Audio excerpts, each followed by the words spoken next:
one of the wooden ladder-back chairs at the kitchen table. With the caffeine kicking in, I was finally able to formulate a proper response. But Loie and Fosse never stumble around like zombies. They're always graceful, even when they've just woken up. They're more like you than me. Richard grinned. Dancers and cats do have a lot in common. Yeah, like their annoying habit of being deeply asleep one minute and leaping about the room the next. I shook my head. How do you do that? Richard spread out his hands. Don't know. I've always been able to wake up quickly. A gift, I guess. Well, it's also adorable, I suppose, in an annoying sort of way. I wrinkled my nose at him. Anyway, now that I've reached something resembling consciousness, I'll confirm it'd be great if you'd start dinner. That's the plan, then, Richard said. I assume you're walking to work today. Absolutely. The weather's supposed to be good, and unlike you, I need the exercise. Richard shrugged. I need it just as much, but it's easier for me to fit it into my schedule. I mean, it's basically a part of my job. Besides, I have to stay in shape. It's hard enough to continue to dance at my advanced age. I snorted. You're only 37. Richard's bright expression faded a little. Like I said, an advanced age, at least for a dancer. I examined him for a moment. Even if he spent more time these days on his teaching and choreography, I knew how much he still loved to dance. Oh, I expect you'll be leaping about when you're 90. You're insufferably fit, you know. Richard reached me in 3 long strides and pulled me into a close embrace.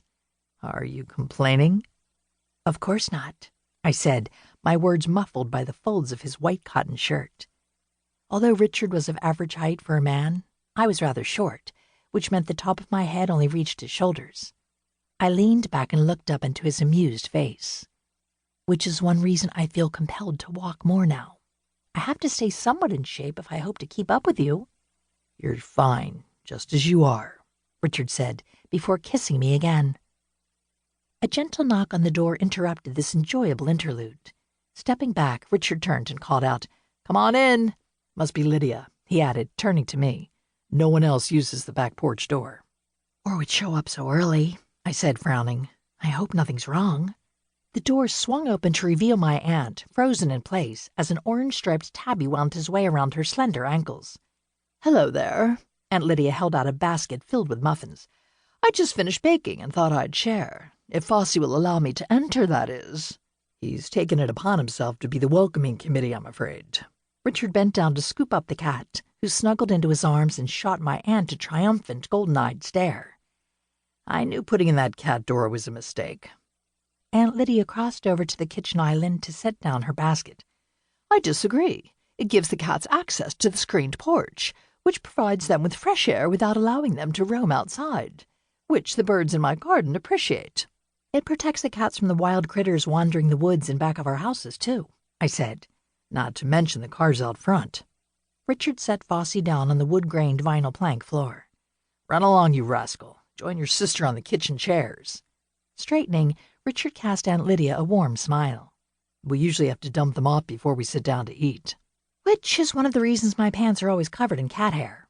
I leaned over the island to inhale the spicy aroma of the muffins. Cinnamon and ginger? My famous whole wheat spice recipe. Aunt Lydia's smile lit up her lovely face. Always elegant, her smooth complexion and brilliant blue eyes belied her 67 years, even if her hair had turned completely gray. But gleaming and smooth as liquid silver, I thought, returning her smile. Thanks for bringing us breakfast, but I suspect there's something else motivating this visit. You don't usually stop by so early. Not that we mind. Richard plucked a muffin from the basket, especially when you come bearing gifts. Aunt Lydia leaned forward, pressing her palms against the top of the oak island. It's Zelda. I'm a little worried about her. Whatever for? I grabbed 2 small paper plates from the pantry cabinet. Handing one to Richard, I plopped one of the muffins on the other before pulling a knife from the caddy we kept on the counter. Butter? I asked, waving the knife at Richard. Nope. Have to watch my figure, you know, he replied, before taking a bite from the muffin. Ha, as if. I pulled a plastic tub of whipped butter from the fridge. Anyway, what's all this about Zelda? She always seems like the happiest person on earth. I can't imagine why you'd worry about her. I caught Aunt Lydia's frown as soon as I turned around. She has her troubles, like everyone else. Zelda Shoemaker had been my aunt's best friend since elementary school. A cheery